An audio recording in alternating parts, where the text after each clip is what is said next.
Okay, so Vasu, are you there now?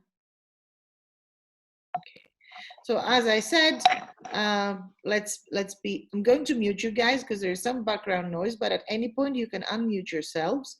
So you can interrupt me at any point to ask questions. So let me mute you all. Okay.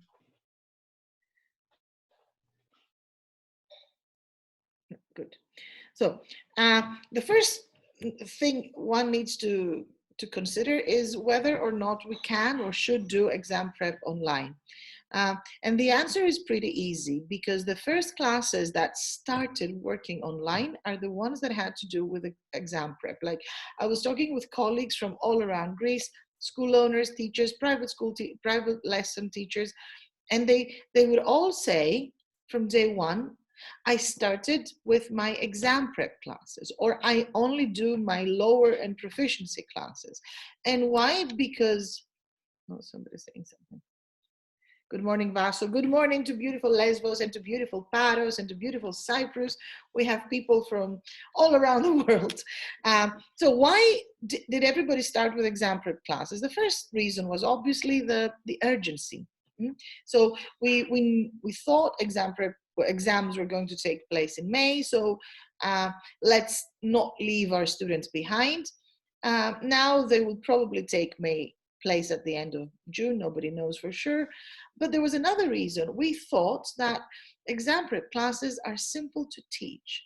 So it's as simple as getting your book, do the test, I give you a mark for the test. Perhaps the teacher works as a test corrector or as an explainer or an analyzer of the answers, and that's it.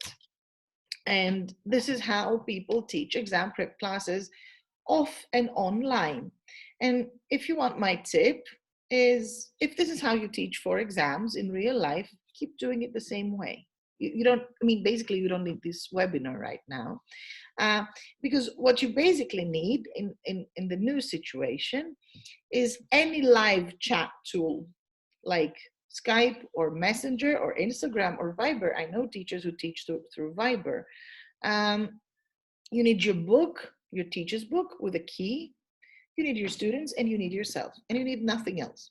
So if your approach to exam prep is open your books, do page 21, I'm timing you, finished, let's correct, this is your score, let's go on. Great, but this is the end of the workshop. You don't need anything from me because there's nothing else to do here. So if you want to keep teaching like that, off or online, there's nothing for me to really offer. Perhaps there is one tiny thing, of course, and it's this wonderful site that I will show to you not yet in a while, which is called Issue. And it has in PDF form a lot of books. And among those books, you can find lots of Cambridge books. And if you do Cambridge exams, you can find PDFs of Cambridge exams. So one thing you can do is you can share your screen and do some extra work with your students from there. But still, that's the end. I mean, if you just want to mark your students' tests, it's very easy and you don't need to pay me or any other trainer to show you how to do it. It's pretty straightforward. But if your answer is, oh no, I want to do some more things and not just that, then you're here for a good reason, because we're going to see how we can teach and not just assign and grade and perhaps analyze. So these are the things we're going to that we will be looking at today, starting from the least important to the most important. The most important is at the bottom of the pyramid. So the least important is how to teach for exams. Okay, and as we said, part of it is very easy and anybody can do it. You don't even, in reality, you don't even need to know English.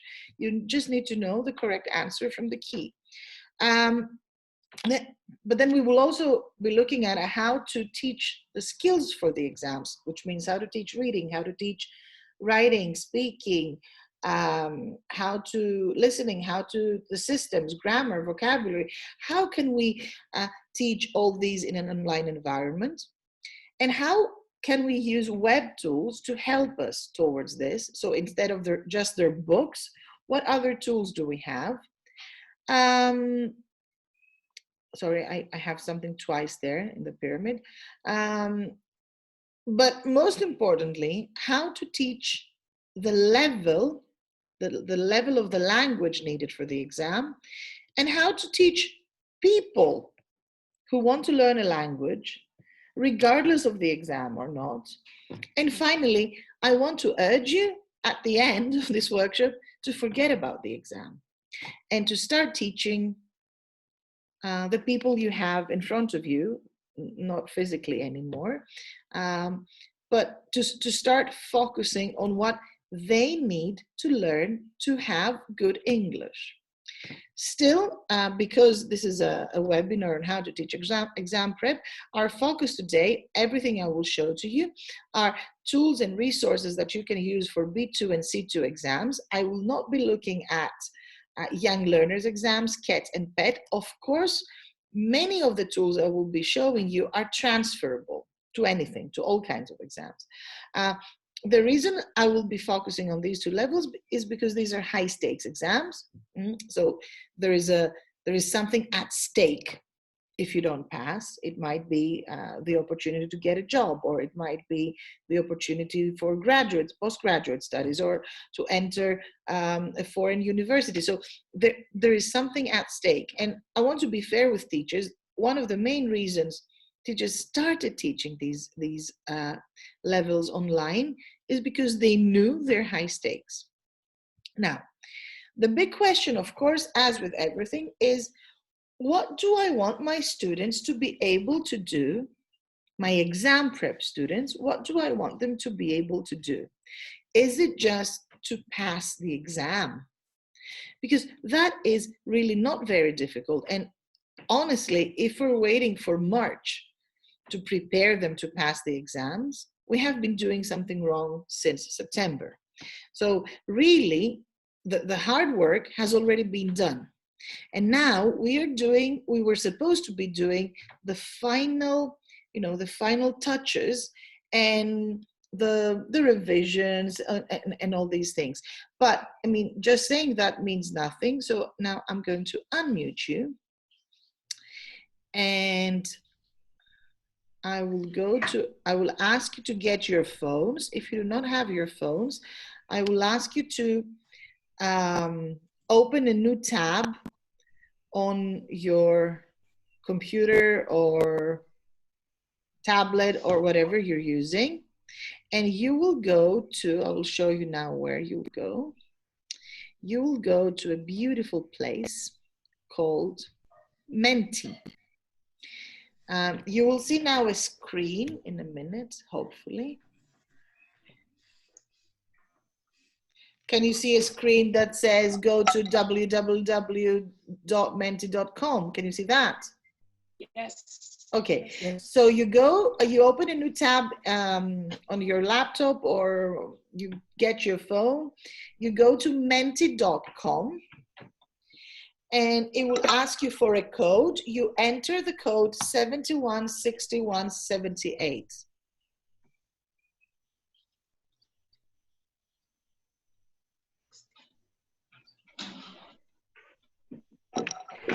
And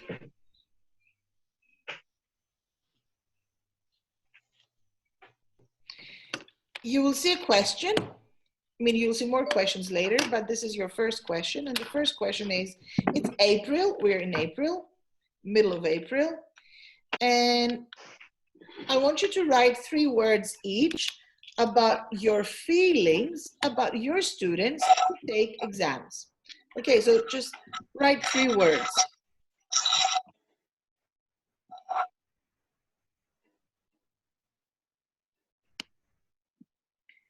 You write them on Menti, right?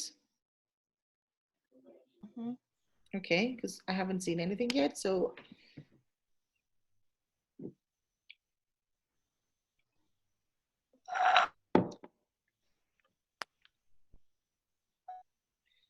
Okay, we have one person who wrote stressed. Let's see what the others think.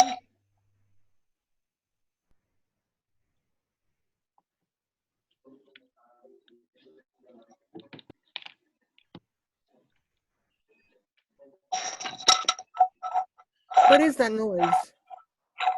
It's from someone's home. Okay, so we have worried, confused, confident, stressed, positive. Okay, 3 people have answered.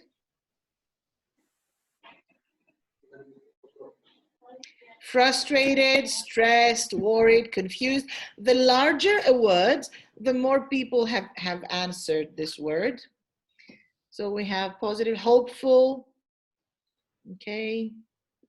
So the big words are confused, frustrated, and worried. And these are the most commonly written words, the most frequent words by you.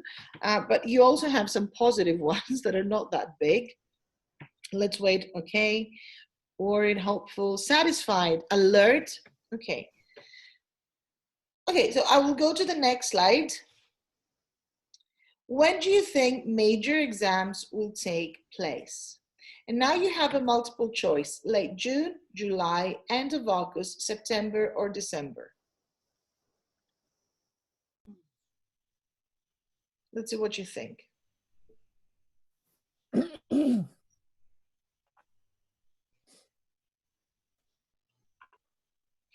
Most people think in September. Okay, I think they will take place in late June, but maybe I'm an optimist. Oh, there's one more optimist in the group. Who is the optimist who says late June? Lydia. Lydia. Okay, Lydia, yes. Let's hope. Okay. So this is what you think. September, I mean, it's not impossible, but the financial impact will be so big. I think they will avoid it, but let's see. You might be right. It depends, of course, on when schools open. And now you have to give an open answer. You have to write something. How are you dealing with exam prep now? So please write. I'm going to mute you guys because there's background noise, and you can unmute yourself at any point. Please write what you do what you're doing right now with exam prep.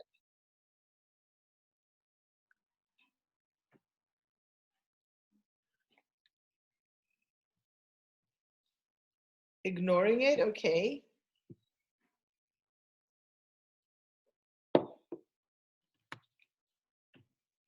Zooming, okay. I love these new words, zoominers, zooming. Με ξεζουμίσατε που τους λέω εγώ at the end of a zoominer. Any other answers? What I've been doing so far, teaching English, okay.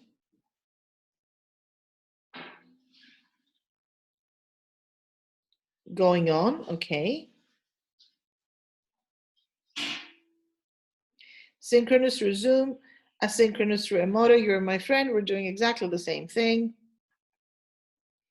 Practice this, literature books, watching films, great. I mean, I think you guys are the ones who shouldn't be doing this webinar. There are other people who should be doing it, but they're not here. But anyway, okay, so one more question for you. Or not, sorry.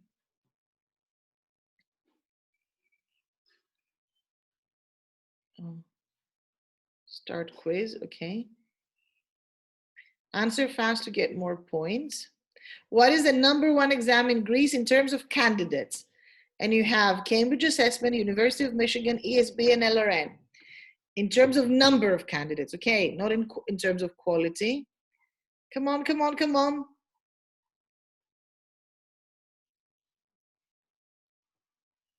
Just one person has voted. The correct answer is University of Michigan. This is the #1 exam in terms of popularity. LRN, however, is the second. Good choice. Okay, and that's it. That was Mentimeter. And Mentimeter is a great tool that you can use with your students. especially with exam prep students, to introduce any writing, any reading text, or even listening text, any topic you want. You can use it for brainstorming. You can use it to start getting ideas on topics. So this is what you think. And now we're going to look at how we can break down the skills. Okay. So first, we're going to look at tools for each skill and system: reading, writing, speaking, listening, grammar, vocabulary, and then we'll see a different approach. And we'll start with reading. There are three. Okay, before I go on with the web tools, one thing I need to say is, stop share, let me. One thing I need to say, if you had another webinar with me, I've mentioned it before, but for the new ones here, do not use, do not send your students PDFs, documents, or PowerPoints. Send them links only. During your synchronous lesson presentation, your synchronous lesson on Zoom or WebEx or whichever platform you're using, Skype, you can use documents and PDFs and PowerPoints like I'm using right now. I'm using a PowerPoint. But save this for the synchronous part of the lesson. When you send them documents, you first of all, you're assuming they have the program to download them. Okay, and many of them do not. Many of them just have a phone. Also, think how like a Word document looks on their phone. It's tiny. And then what can they do with it? They have to like print it out, complete it, send it back to you somehow, take a picture. It's too much time. All this wasted time can be invested in just creating a quiz, which is faster, it's interactive, and you get immediate results. So, but you can use such things for your synchronous part of the lesson, as you can use their interactive whiteboard software material. Whatever you would show on the whiteboard of your classroom, you can show on your shared screen. Okay. Also, some publishers give access, especially nowadays, to ebooks, digital copies of their books. So you can use that as well. Talk with your publisher. Most of them offer them for free to the teachers and the students. And also, when they offer that, they also give you access to some readers, which is equally good, and if not better. So. So I wanted to tell you about what web tools we can use with reading. So we said we need to send links to our students. So one thing we can use for reading comprehension is Quizmaker. Can you see it on your screen now? Can you see Quizmaker, or do you still see the presentation? Yes, yes. Okay, so Quizmaker is like the easiest, fastest way to create any kind of quizzes you want. And I have, you can log on, you can sign up with Facebook or your Gmail account. It's very easy. It's free, you pay nothing. And you go here where it says quiz, and you pick you give a title to your quiz. So I wrote here reading comprehension.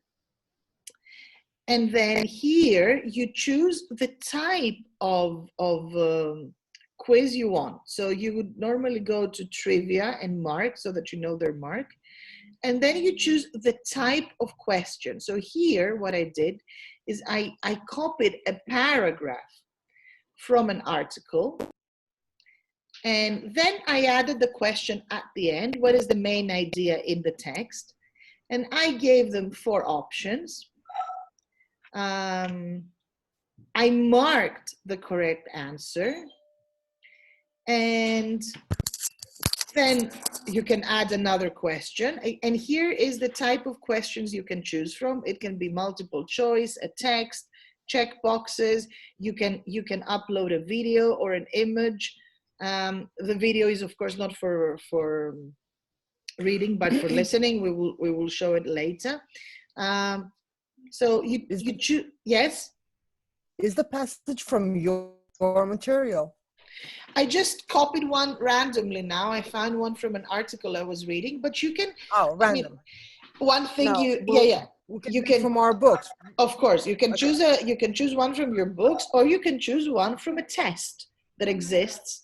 Like Right. Cambridge or Right. Michigan have published, have given free access to materials that are unfortunately shared in PDF form.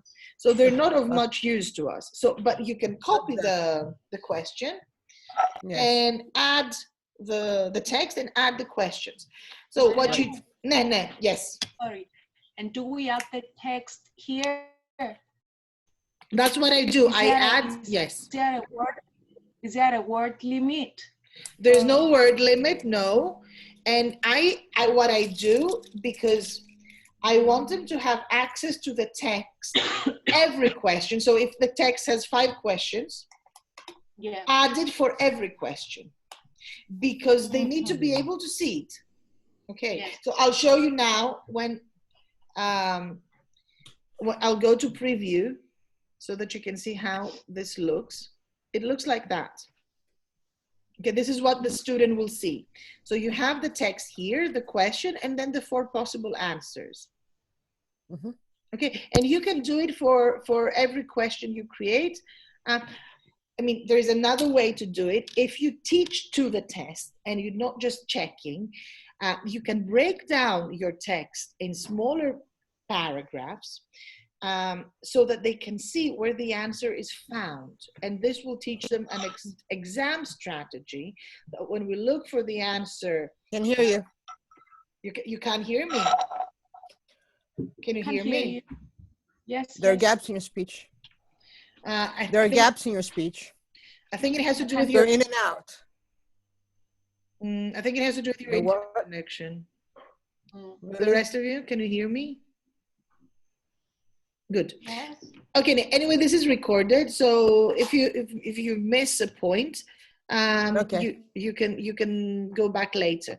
So another thing I was saying you can do is, if you have a long text, like for Cambridge exams, and you want to teach them how to approach the text, you can break it down in paragraphs and match the question with a paragraph so that you teach them how to approach the text when as an exam strategy, like that the questions normally correspond to paragraphs, and then there is usually a gist question that covers the whole text or the main idea, but still, where can they find the answer for this?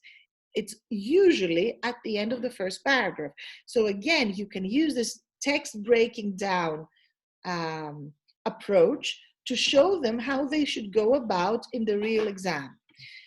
So Quizmaker is super easy, it's free, and instead of typing your Word document, you just do it here. It's very straightforward. Now, another one that you can use for reading is Google Forms.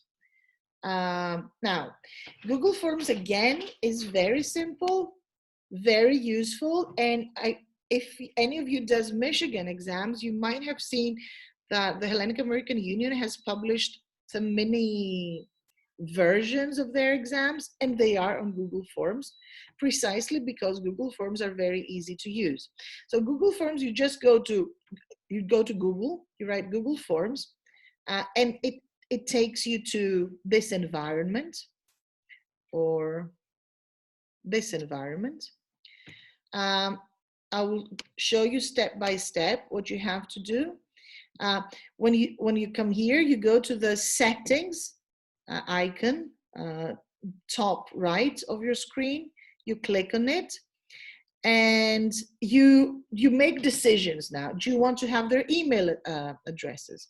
Do you want to be notified when they respond to the test? Should they only have one go for the test, or do you want them to try again and again? Can they edit after they submit? Can they go back? I mean, it's up to you. Okay. Do you want them to, the students to be able to see how much more they have, the progress bar, while they're taking the test? Do you want to shuffle the question order in case somebody sort of cheats and uses another email, so at least the questions are not in the same order? And then you also choose if they will be able to see the correct answers, their mistakes, how many points they get, and so on. And then you click on save, whatever you chose. And then you start creating your questions. And they can be any kind of question. So here, for example, I have an open question. What is the name of your teacher? And they have to write, for example, you write here the correct answer, you write it. And you might want to write more than one correct answers that are acceptable, Maria or Mary, or maybe they don't know how to write my name and they write Mary, or maybe they write Mary. And I want to take all these answers as correct. And this is especially helpful with Cambridge, with the transformations part, where you might want to add more than one possible correct answers. And anything else is incorrect. And what else you can add is feedback. So for example, you can tell them, this is a passive voice, for example, and be careful because, okay, you give them a tip. Then you can have any type of questions you want. Again, you might want to have a multiple choice. You can add a video or an audio file. You can add, okay, this is who is the Prime Minister of Greece? Tsipras, Varoufakis, Mitsotakis, and they take the correct answer. And here I created a transformation one for you. I did it this morning. So I can't tolerate her behavior anymore. In capital letters, the word up.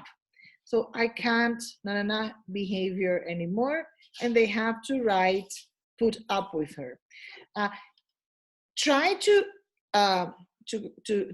coach them into using capital letters, because this is what they will have to write in the exam answer sheet.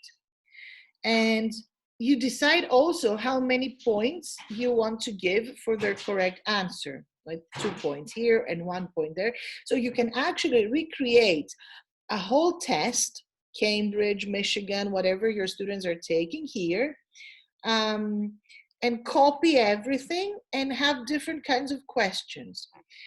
Maria? Yes? Maria, where can we see their responses, their answers?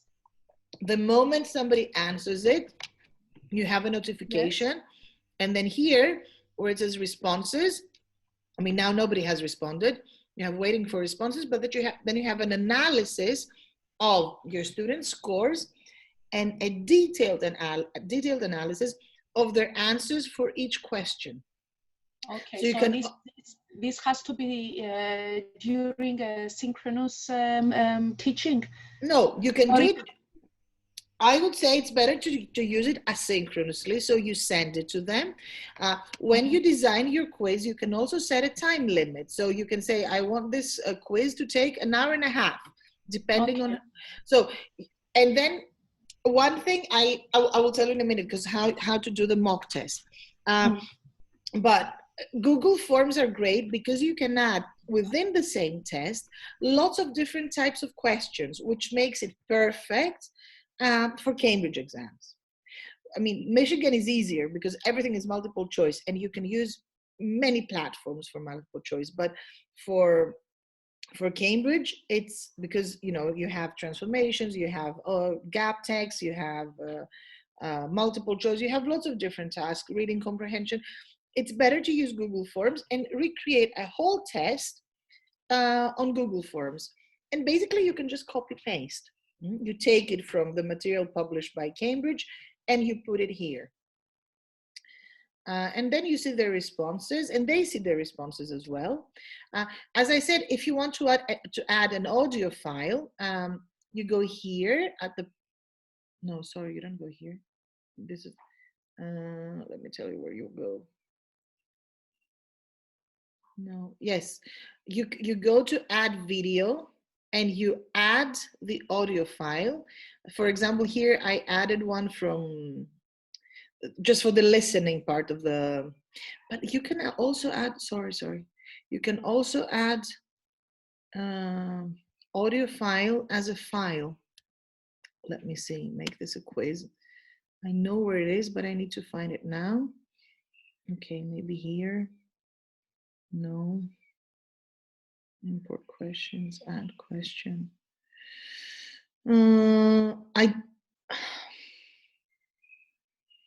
Sorry, I can't find it now, but I will check it and let you know, because you can add audio files as well. I added a video, but no, because you can upload a file. Maybe here, import questions. No, it's not that. Anyway, I'll find it and I will let you know. So this is another place where you can create your tests. And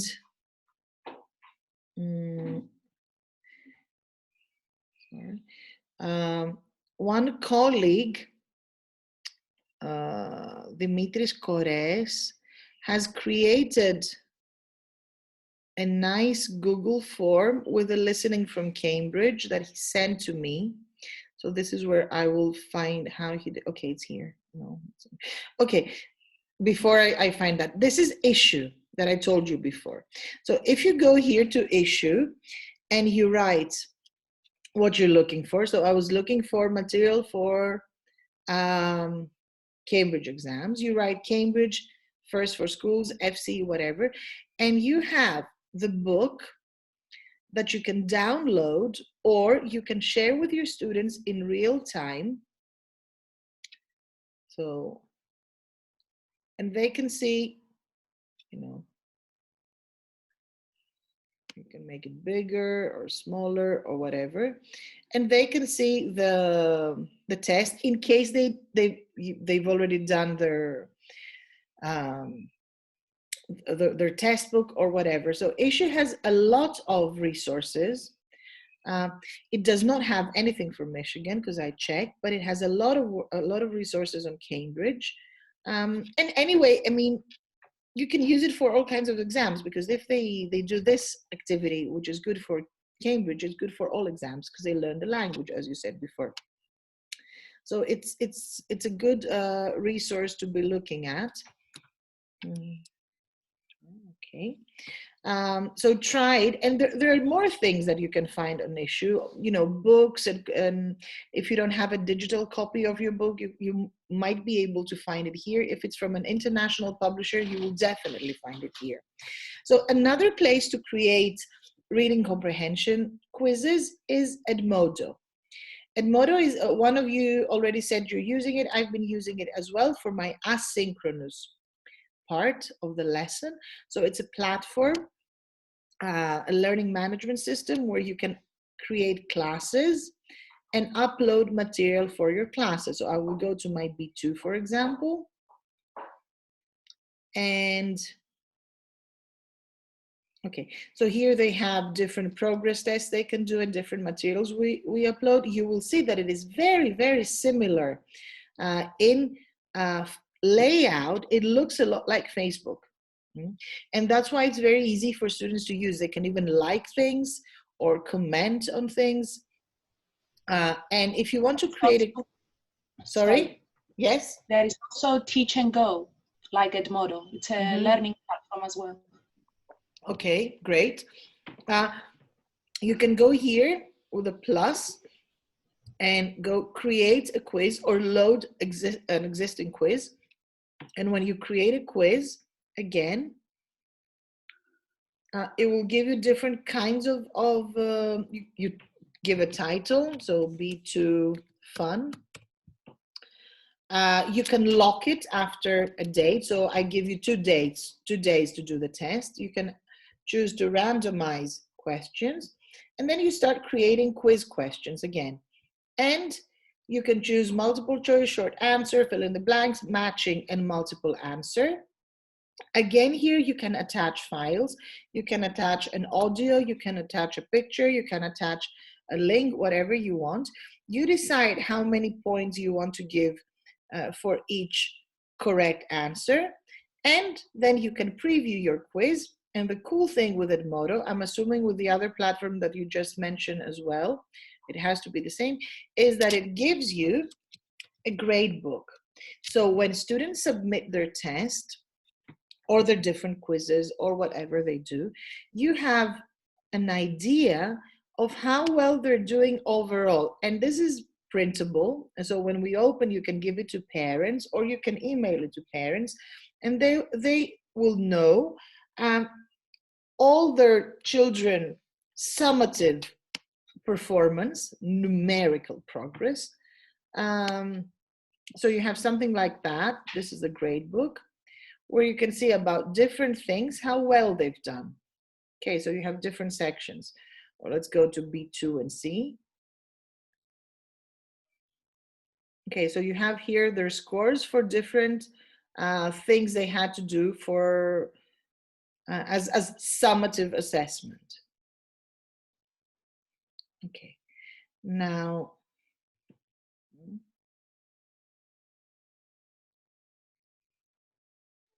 so for the reading, as we said, Quizmaker, Google Forms, and Edmodo quizzes can help you with reading comprehension precisely because you can enter long text.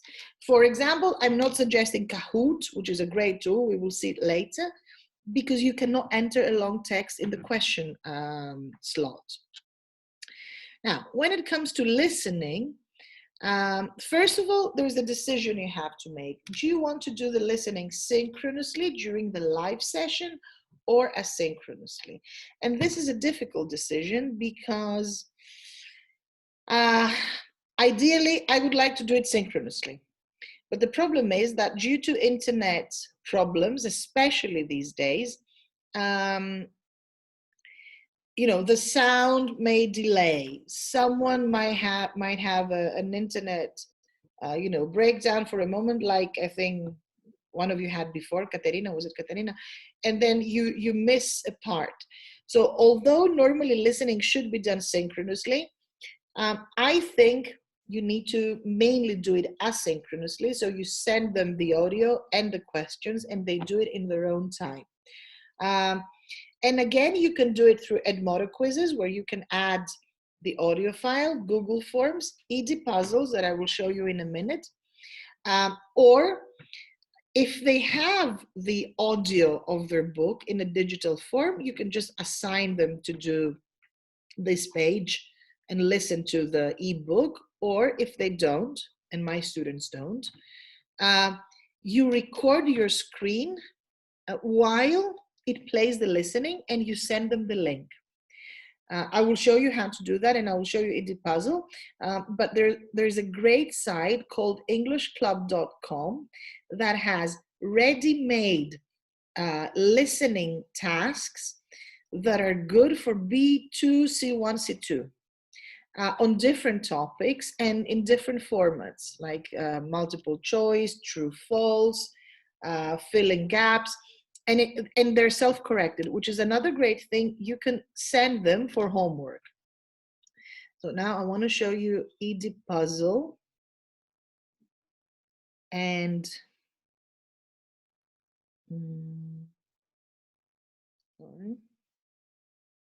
okay, Edpuzzle. Has anybody of you used Edpuzzle? Despina, have you used Edpuzzle? No. Actually, I just heard it about it from you. Okay, for me, it's like the best tools we have now. I'm trying to find, because I have it open, to find where it is. Okay, it's here.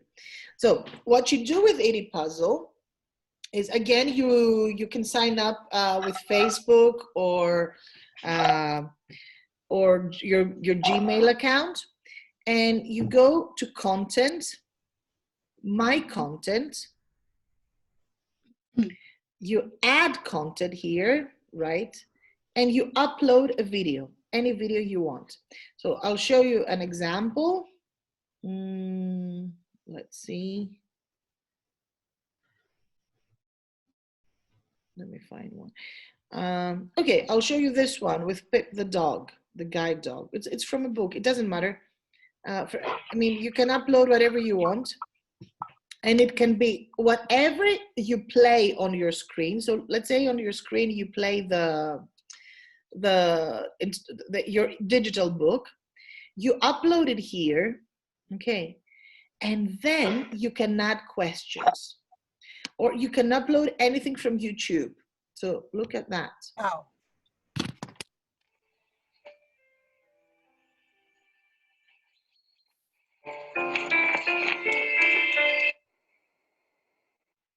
This is a dog, cat, horse, bird, university. Okay, this is for young learners, but you can do it with any level. You can upload, I don't know, a Sam Harris podcast on a topic, which is high level, sophisticated English questions.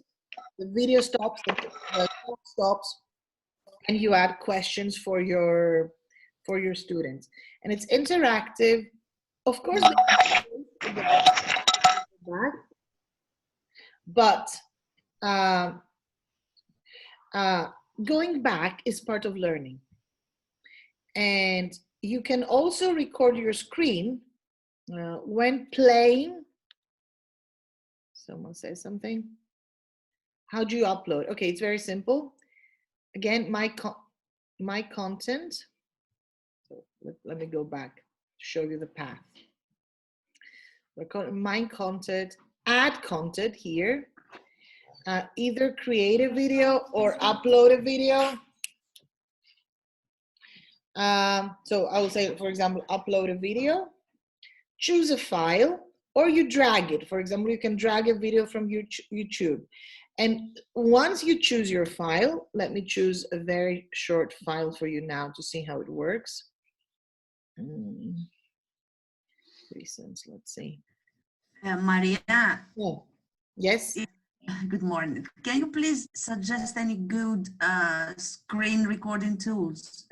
I have a Mac, so I have a QuickTime Player, but there is, I know that my teachers, let me show you which one they're using, screen recorder. It's called, you can use Screencast-O-Matic, or Screencast-O-Matic is a very, very good one. It's one of the best. I know that my teachers use that. Or let me tell you which is the other one.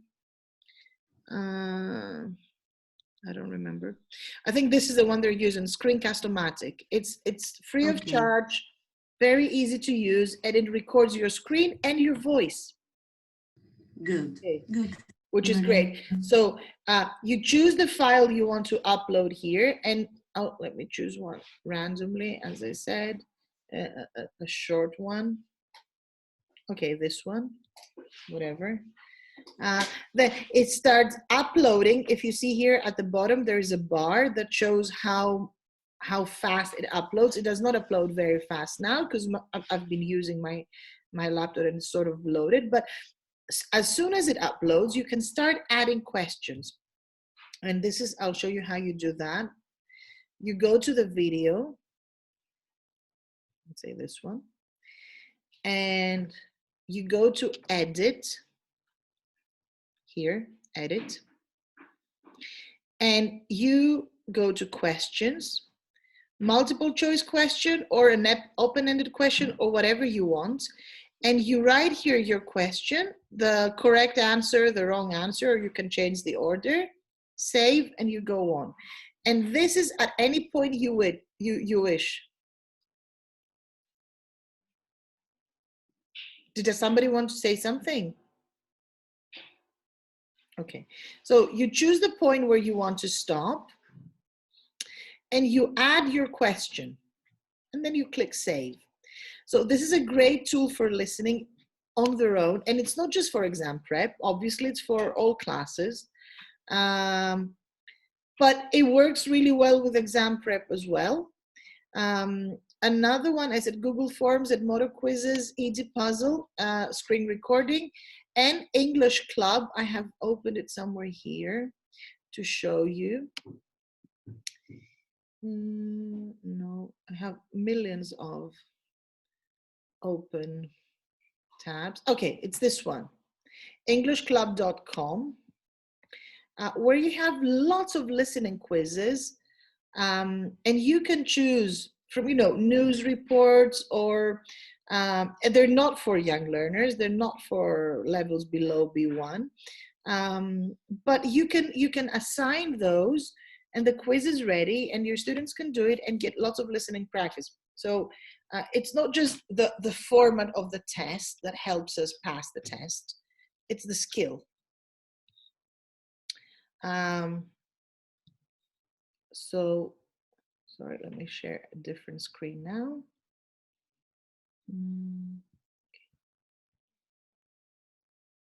Now, as I said, the big decision is, are we doing it synchronously or asynchronously? My tip is do it asynchronously. Okay, just for tech reasons, tech purposes. Otherwise, I'm totally for live listening. Now, writing is one of the most difficult skills to teach online.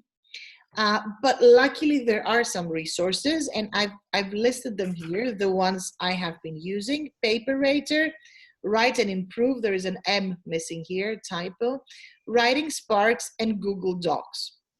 Now, we will see them Hold on. Sorry? One at a time. Yes. So the one that I use synchronously when we do Zoom is Writing Sparks, and it's great fun. The other three are for asynchronous purposes. So let me show you.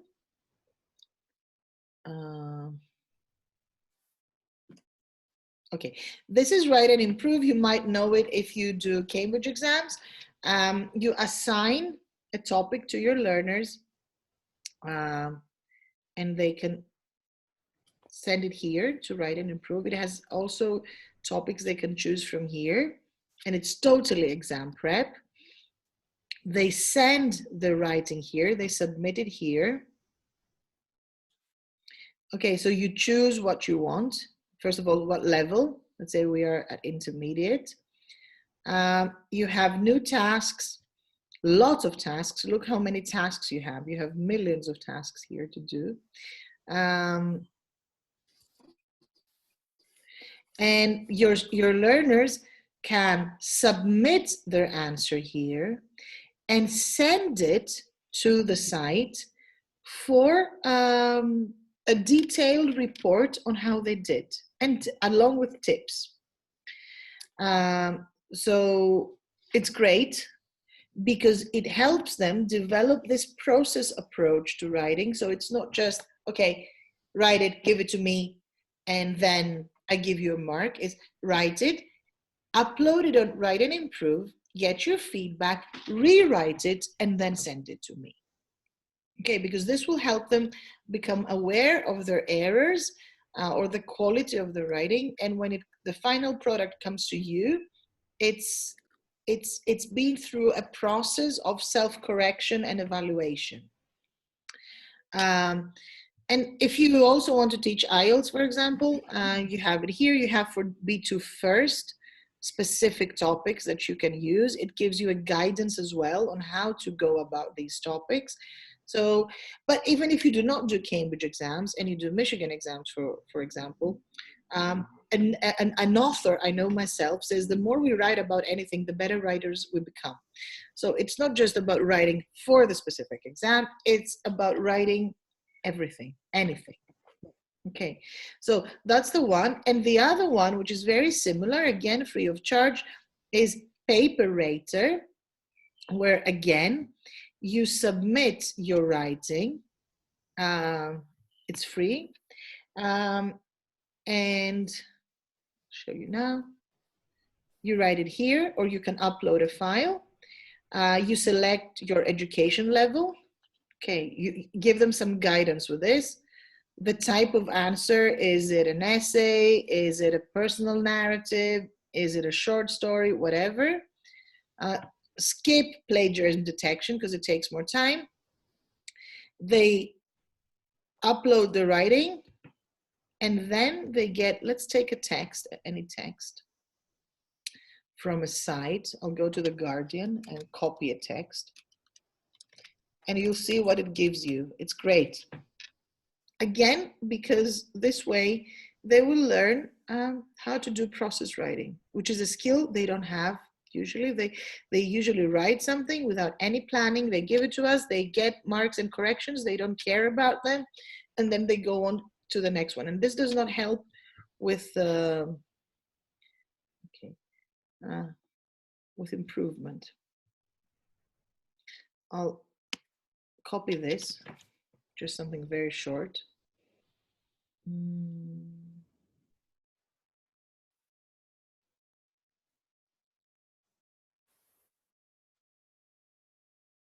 This is everything I have for you. All the links are open. Oh, I don't know, I lost it now. Oh.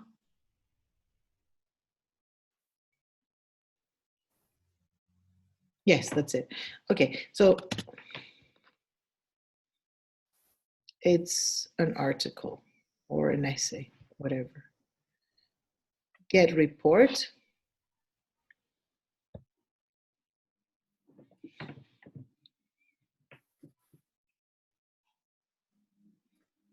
So now it's processing it, and in a while I will have my corrections.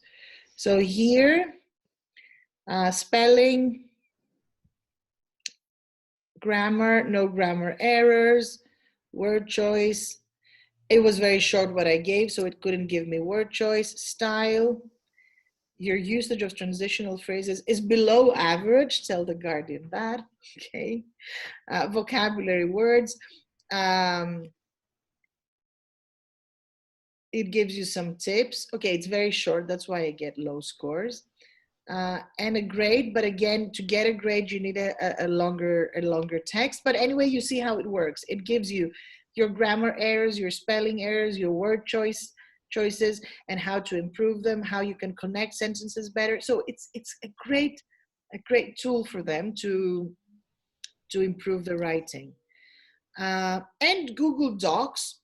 Google Docs is basically very simple and straightforward. It's like a Word document, which, however, is shared. So they tell them not to send you handwritten writings, because this is very difficult to deal with. Tell them to write everything on a Google document, or they can send it to you in an email and you can copy and paste it as a Google document, and you share the Google document with them, and they can see your corrections, and then they can make improvements. So it's like an interactive Word document, Google documents. Have you used them at all? Has anybody used them? No. No, it's... Yes, I've been using that. I've been using that, Maria. Okay, is it successful? Yeah, they enjoy it. They had some problems typing everything at first, but everything works fine now. Okay, but I think good. I'm going to switch to write and improving the other one now. What were some of the difficulties you came across, especially for your students? Typing. They weren't used to typing everything using the keyboard. They can't type. They don't have the skill. And it took them a long time, I believe. Well, but I mean, if you think about it, this is a life skill. They need to learn how to type. And yes, also, certainly. And plus, you know that now with the whole new situation in education, with the lockdowns and everything, online exams. Yeah, that's exactly what I told them. Yes. Probably they're going to sit for online exams now, from now on. I mean, Cambridge already offers Yeah. the computer-based test. I think this will be the reality in a year, the latest. Everybody will be offering, computer-based exams. So they need to learn how to type. Now, the other one I was telling you about is writing sparks, which is something you can use synchronously as well. So you create a spark here. What is the age? 8+. What sort of spark are you looking for? Do you want them to write a story, a news article, an opinion essay, or a poem? Let's say I choose a poem. How long do you want to give them? 10 minutes, 15 minutes, 20 minutes, 10 minutes. And your spark is, if you had $1 million, write a poem about what you would buy, live in, drive, or collect. And then the great thing is that it breaks down the lesson. So begin planning. So you tell them you have 2 minutes to start planning.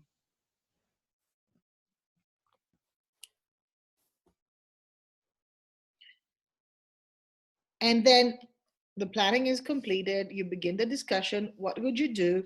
You have the discussion with them, and then they start writing.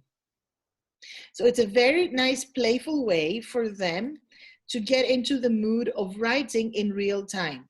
And then it gives you also some, you know, some tips here, some sparks. Can you make your poem rhyme or this and that? And they have the timer here. So if you want to give them a real-time writing task, it's a great tool to use. And it sort of puts them all in the same mood. And it's more, I mean, you know, that it's all about gamifying things, make them look more fun. So these 3 tools are for writing, Paper Write and Improve, Writing Sparks, and Google Docs, and then the most difficult one, which is speaking. Now, for speaking, of course, the best thing is to do it synchronously, right? If you have your Zoom, your WebEx, whatever platform, your Skype you're using, you can just speak with them. But this might not be enough because we don't have that much time. A great tool to use is Flipgrid. I will go there in a minute. Or you can ask them to video record themselves answering a question you have pre-assigned. So they might have this for homework. I want you to talk for a minute about. And you can start breaking it down. You can start with the personal questions that they're asked at the beginning of exam interviews. So I want you to answer the question, and you have 30 seconds on how your life will be different in 5 years from now. This is a typical exam interview question. Or you have 15 seconds to talk to us about your family. Record yourself. That is fine, and it does not matter that they might be doing it again and again and again, because really they will improve the speaking and fluency that way. And think of if you do CPE, the prompt cards. You have 2 minutes or IELTS to talk about. You give them the prompt card, have them do it on their own, video record themselves and send it to you. And it's okay if it takes more time for them. They will practice, and this is what we want. I will show you Flipgrid and video recording. I mean, you know video recording, I will not show it to you. But the other thing, of course, you can do is hold Zoom interviews. You can hold mock interviews on Zoom. And this is what we've been doing for our mock test. So you say, for example, Mirsini and Despina, your mock interview is at 10:30 today. Katerina and Lydia, yours is at 11 a.m. today.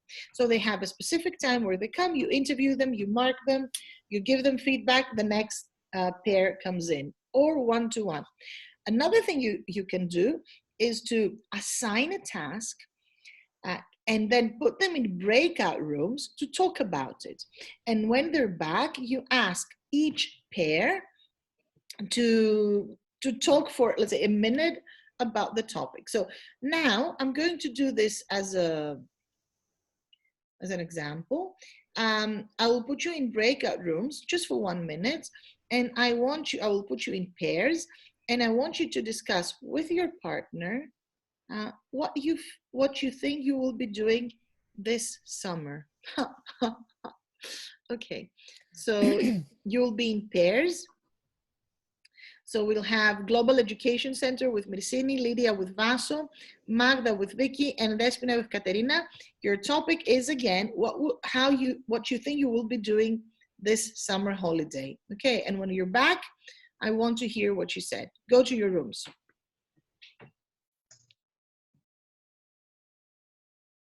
You have to click on join.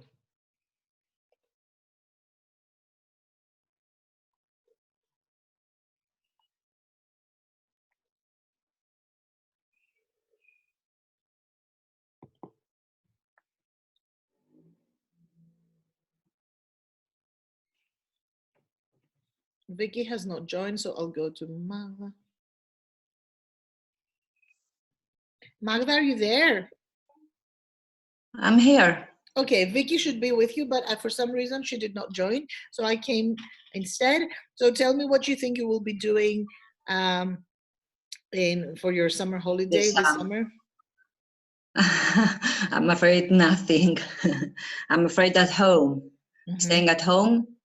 It depends on the situation from now. I don't know, perhaps if things are good, I'm going to, if there's no lockdown, I'm going to take some lessons, give some lessons, perhaps. It depends, I don't know. True, it's very uncertain. Okay, I'm going to leave your room now and I'll call you back in a minute.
Can you hear me?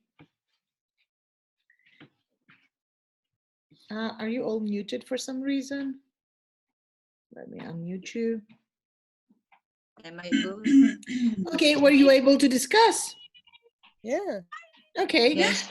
See, so my students love breakout rooms because, I mean, the main reason why they love them is because it's their time to interact, to communicate, to even talk about irrelevant things. And it's good for them to do that. Okay. So use them, assign it a speaking task, and have them go there and talk about it. And when they're back, you can ask them to present it to you. Okay, so it's like preparation time. Okay, now and I wanted to show a Flipgrid to you as well, which is one of my favorite tools. Flipgrid is here. Flipgrid is, you have to create an educator account. It's not as straightforward as the other ones. You cannot do it through Facebook or Gmail. You create an educator account, and then you assign a spoken task to your students, and you give them a code, and they just press a button.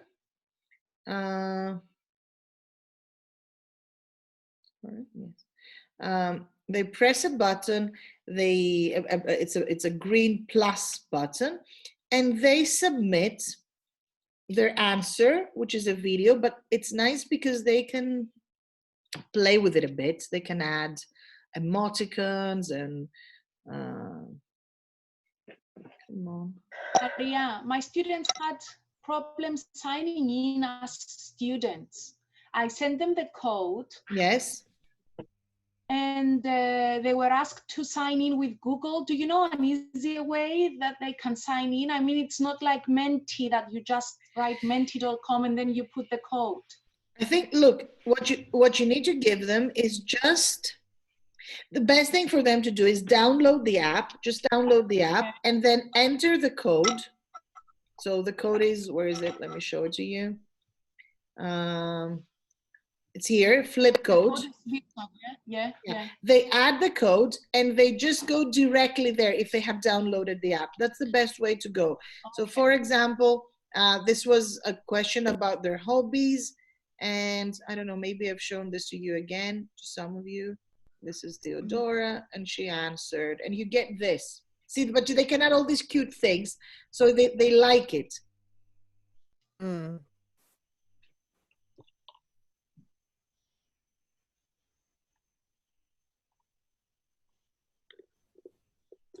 There is no sound, but okay. Yeah. And relax. I always play soccer with my friends, and my favorite way of drawing is color.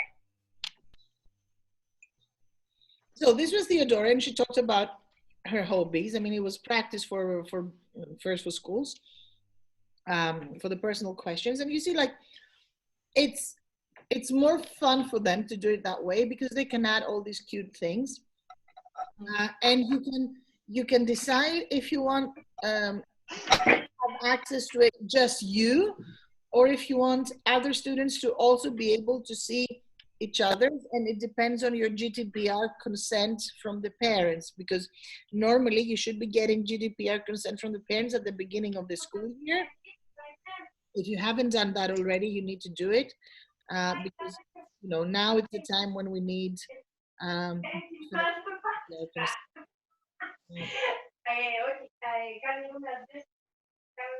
They need to unmute us. yes, You need to mute us. yeah, I just did. Okay, so now, okay, when it comes to grammar, grammar and vocabulary are easier and more straightforward because there is a wealth of resources you can use. You can use the Road to Grammar website that has ready-made quizzes for different levels, and again, different kinds of quizzes, and on different grammar points. So you can choose comparatives for B2, modal verbs for C1. And so the level goes up or down, and it's adapted for every grammatical point. Again, Google Forms, you can create Google quizzes on Google Forms, Kahoot challenges for asynchronous grammar quizzes, or Kahoot Live for synchronous. You do not have to create your own Kahoots. There are millions ready-made Kahoots on any grammatical topic you want. So it's very easy. Don't waste your time creating your own. Exactly the same thing. You can do it with quizzes, Quizalize, Socrative, Quizmaker, Wordwall, Kit. All these tools are very much fun, very user-friendly, and students love them. And you can create, no, you do not have to create, you can find in all of these platforms ready-made quizzes for your students on any grammatical point. Seriously, don't waste time creating anything. The same goes for vocabulary. Of course, here you have vocabulary.com, especially for C1, C2 levels. You can find amazing vocabulary on any topic, vocabulary lists with definitions and synonyms in English that you can send as links. And then they have games to play with these words. You can play them live or asynchronously. Same with Quizlet. Again, Google, the rest is the same that I mentioned before. Let me take a minute to show you vocabulary.com, because it's especially for our proficiency classes. It's one of the best tools. It's here. Okay, so here you go to vocabulary.com. I have the topic of fake news this week with my B2 students. So I found here 10, 11 words on fake news. And there are more lists. This is the one I would assign now. And you have the explanations, and you just send them the link. And then you can assign it to them. And then you have different games they can play on their own, and you can play with them with this vocabulary. But let's say you want to watch a film, to have somebody said before, I asked my students to watch a film, for example, which is a great tool. Let's say you want them to watch American History X, and you need to find a vocabulary list that is ready, because you don't want to go to all the trouble. And here you are, American History X, 40 words from the film. You want them to watch, I don't know, Pretty Woman. Again, you put it here, and you'll find a ready-made list for your students. Pretty Woman movie, 27 words. See, or from books, from readers.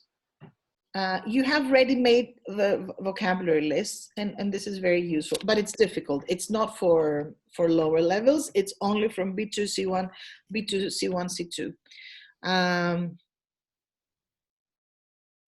Okay, going back to the presentation.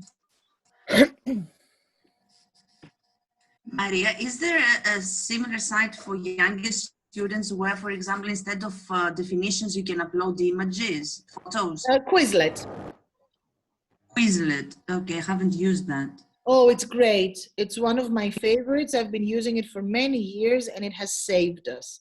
And they get the word with a picture and then they can play 8 different games with the words in the picture. It's great. It's great practice for them. Great. Good, thank you.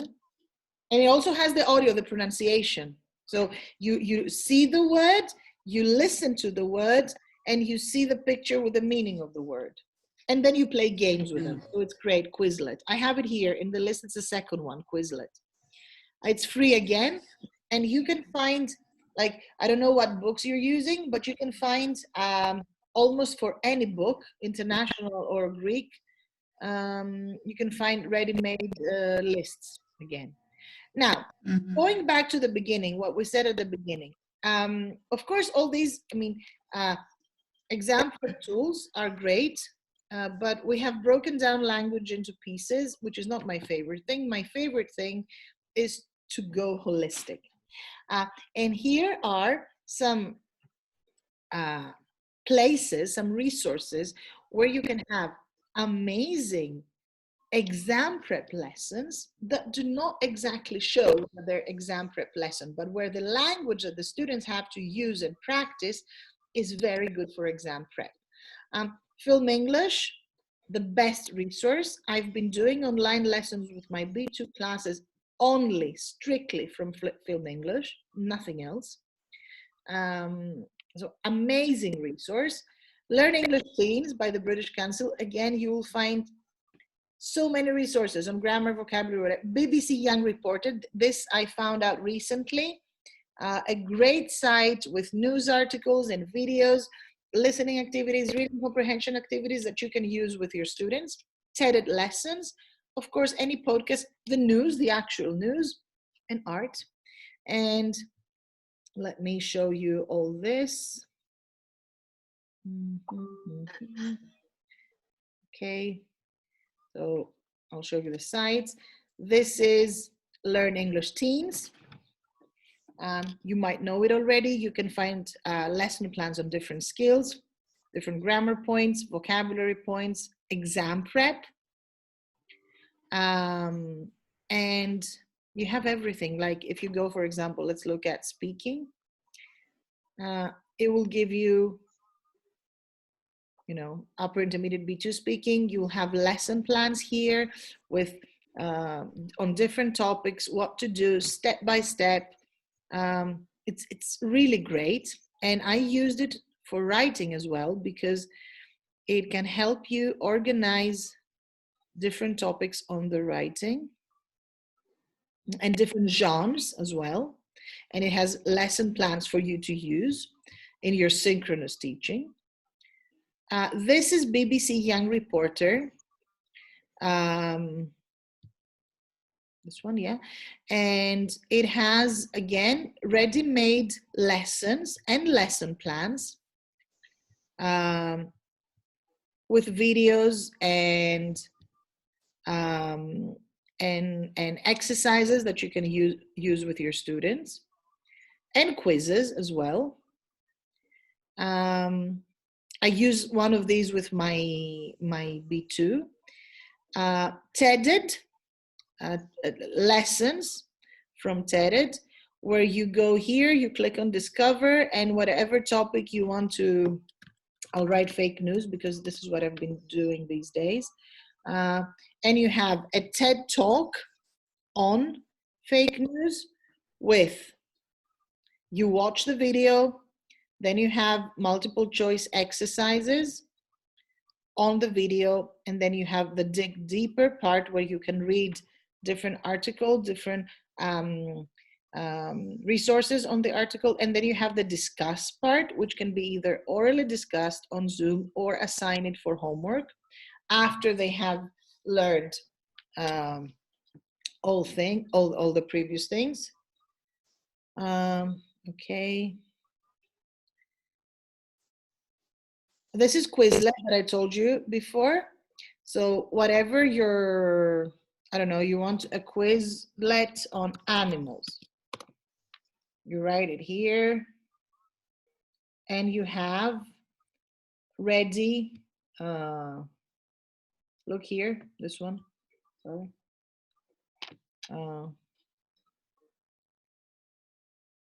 It's the card. Show you. Lizard. You hear it, you see it, and then you can play games with these cards, 8 different games.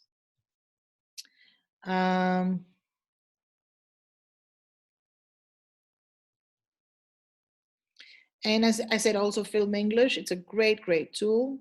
You can use podcasts. I mean, I think it's important to not just do exams, and I will tell you what I mean by that, how we can get organized with all this. So I put forward a flipped approach. You present your stuff and assign in the asynchronous part of the lesson on Edmodo, for example. You discuss and analyze in the live session on Zoom or Skype or whatever, but both have to be engaging. So a combination of synchronous, asynchronous is needed. I have chosen Zoom for the synchronous, Edmodo for the asynchronous. Again, you need a breathe in, breathe out approach. I talked about it for our young learners, but it's good for everything. So breathe in, do the holistic tasks. Let them think, let them absorb the language, let them think about the topic, let them develop their vocabulary. Breathe out, exam prep task. Now you give them the Google form, the quizzes, whatever, so things that look like the exam, but try to combine both. It's not, exam prep is not just about quizzes and exams. We need to help them develop ideas, to develop concepts, notions. As my friend Anastasia says, the problem with students that take exams is not that they don't have lexilogio, they don't have eneologio. So we need to help them learn the concepts and not just the words.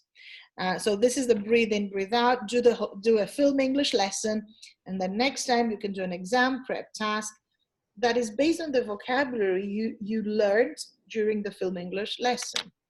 When it comes to mock tests and practice tests, this can also be organized online. And my tip is per month, 1 and 1, no more. 1 mock test, 1 practice test. And if you do 2 practice tests, don't do a mock test. It's too much. They are already frustrated. Our students are already depressed. We do not need to bombard them with more and more practice tests. Let them have a break from the practice test, let them develop linguistically, and then they can have a practice test. Remember, breathe in, breathe out. When it comes to practice test analysis, not errors, I mean, that was a slip. Focus on frequent errors. Don't analyze everything.